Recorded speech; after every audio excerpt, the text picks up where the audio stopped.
Assalamualaikum warahmatullahi wabarakatuh. Hai teman-teman, bertemu kembali dengan mata kuliah Manajemen Keuangan, dosen pengampu Ibu Mega Tunjung Hapsari, Magister Administrasi Publik. Sebelum itu, teman-teman jangan lupa klik tombol like, komen, subscribe, dan juga bisa share video kami ya. Pada kesempatan kali ini, kelompok kami akan menyampaikan materi analisis laporan keuangan. Sebelum masuk ke materi, izinkan kami memperkenalkan anggota kelompok kami.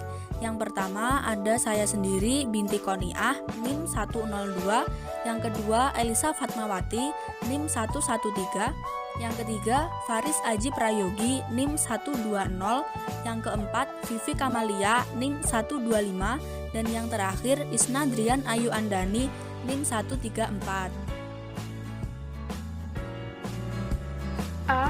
Pengenalan laporan keuangan. Pengertian laporan keuangan. Menurut Munawir, laporan keuangan terdiri dari neraca dan perhitungan laba rugi serta laporan perusahaan ekuitas. Sedangkan menurut Harahap, laporan keuangan menggambarkan kondisi keuangan dan hasil usaha suatu perusahaan pada saat tertentu atau jangka waktu tertentu.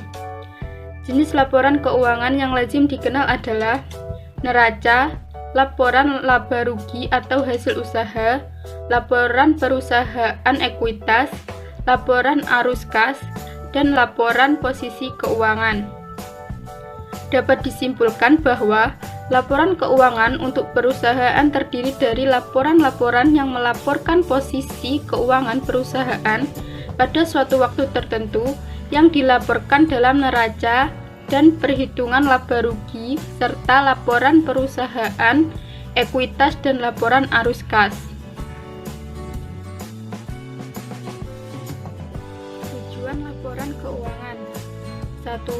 Informasi posisi laporan keuangan yang dihasilkan dari kinerja dan aset perusahaan sangat dibutuhkan oleh pemakai laporan keuangan sebagai bahan evaluasi dan perbandingan untuk melihat dampak keuangan yang timbul dari keputusan ekonomis yang diambilnya. 2.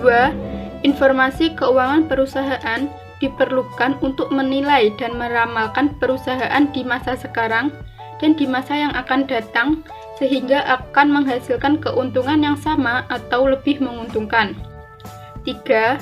Informasi perubahan posisi keuangan perusahaan bermanfaat untuk menilai aktivitas investasi, pendanaan dan operasi perusahaan selama periode tertentu, serta untuk menilai kemampuan perusahaan.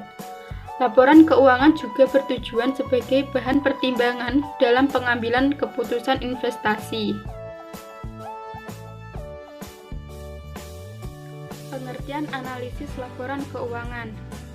Pada dasarnya, analisis laporan keuangan suatu perusahaan untuk mengetahui tingkat profitabilitas, tingkat solvabilitas, tingkat likuiditas, dan stabilitas usaha, dan tingkat risiko atau tingkat kesehatan suatu perusahaan. Analisa laporan keuangan adalah suatu analisa yang dilakukan untuk melihat kondisi keuangan perusahaan, prestasi kerja dan kinerja perusahaan di masa lalu sampai saat ini, serta prospeknya di masa datang, yang akan digunakan sebagai dasar pengambilan keputusan oleh pihak-pihak yang berkepentingan. Baik, saya akan melanjutkan slide selanjutnya. Tujuan analisis laporan keuangan. 1. Screening. Bertujuan untuk mengetahui situasi dan kondisi perusahaan dari laporan keuangan tanpa pergi langsung ke lapangan. 2. Understanding. Bertujuan untuk memahami perusahaan, kondisi keuangan, dan hasil usahanya. 3. Forecasting. Bertujuan untuk meramal kondisi keuangan perusahaan di masa yang akan datang. 4. Diagnosis. Bertujuan untuk melihat kemungkinan adanya masalah-masalah yang terjadi. 5. Evaluation. Bertujuan untuk menilai prestasi manajemen dalam mengelola perusahaan. Manfaat analisis laporan keuangan. 1. Dari sudut pandang investor, untuk memprediksi kondisi dan prospek perusahaan di masa depan.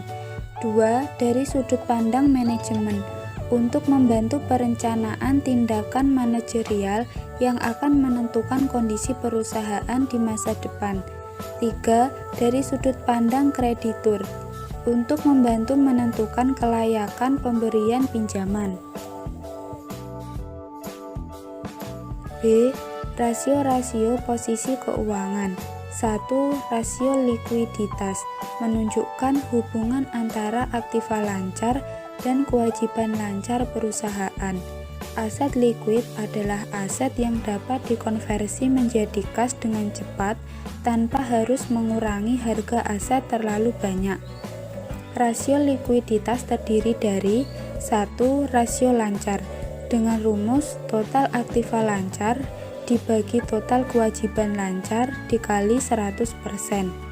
2. Rasio cepat, dengan rumus total aktiva lancar dikurangi persediaan ditambah beban dibayar di muka dibagi total kewajiban lancar dikali 100%.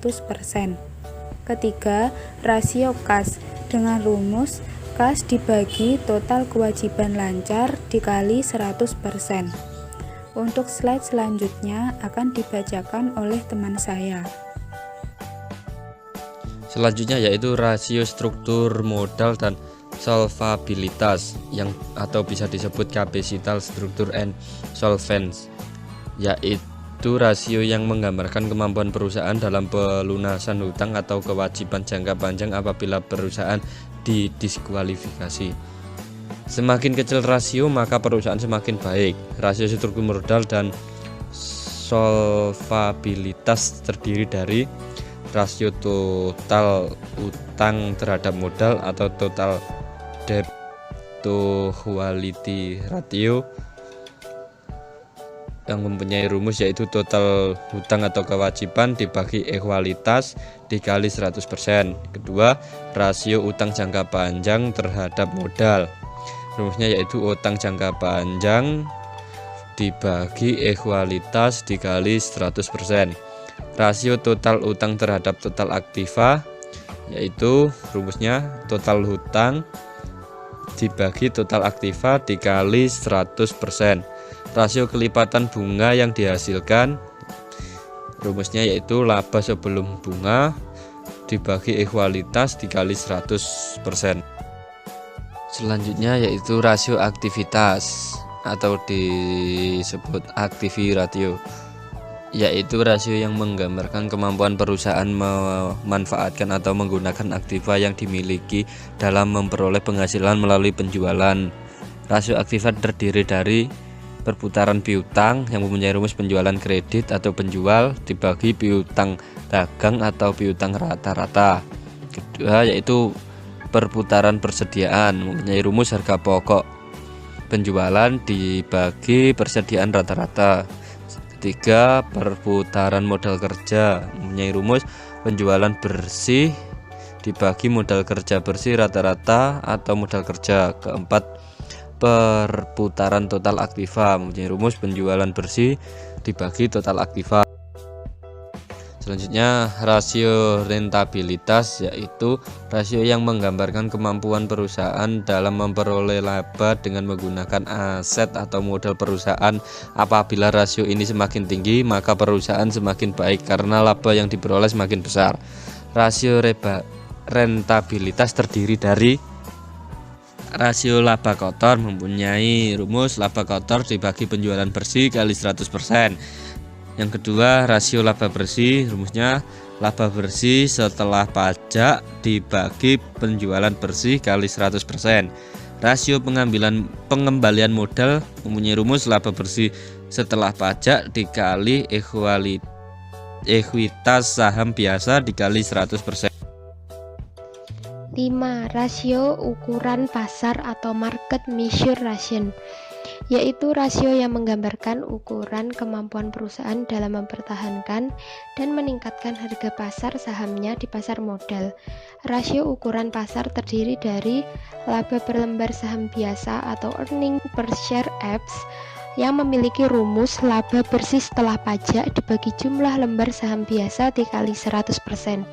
Rasio harga saham atau price earning ratio PE ratio yang memiliki rumus harga pasar per lembar saham biasa dibagi laba per lembar saham biasa dikali 100%. Rasio imbal hasil dividen atau dividend yield ratio yang memiliki rumus dividen tunai per lembar saham biasa dibagi harga pasar per lembar saham biasa dikali 100%. Rasio pembayaran dividen atau dividend payout ratio yang memiliki rumus dividen tunai per lembar saham biasa dibagi harga pasar per lembar saham biasa dikali 100%.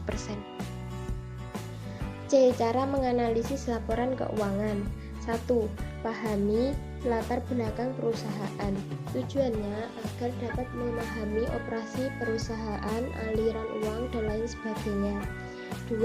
Perhatikan faktor-faktor yang berpengaruh, misalnya faktor inflasi, pajak, tingkat suku bunga, perombakan manajemen, dan faktor kemajuan industri dan teknologi. 3. Mereview laporan keuangan. Beberapa hal yang bisa dilakukan seperti apakah laporan keuangan tersebut dibuat sudah sesuai dengan standar akuntansi keuangan atau SAK. Apakah angka dalam laporan keuangan tersebut sudah benar?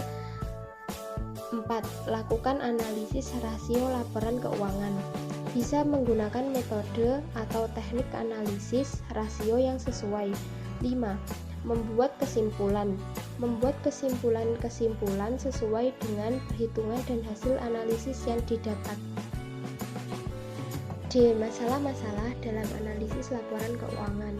1. Salah dalam menghitung persediaan barang perusahaan. 2. Salah penempatan akun. 3. Kegagalan dalam membedakan akuntansi berbasis kas dan akrual. 4. Kesalahan desimal. 5. Tidak memperhatikan biaya angkut. 6. Tidak menghitung harga pokok penjualan dengan teliti. 7. Laporan usai piutang. Demikian pemaparan materi dari kelompok kami. Terima kasih atas perhatian teman-teman. Apabila ada kurang lebihnya, kami mohon maaf. Wassalamualaikum warahmatullahi wabarakatuh.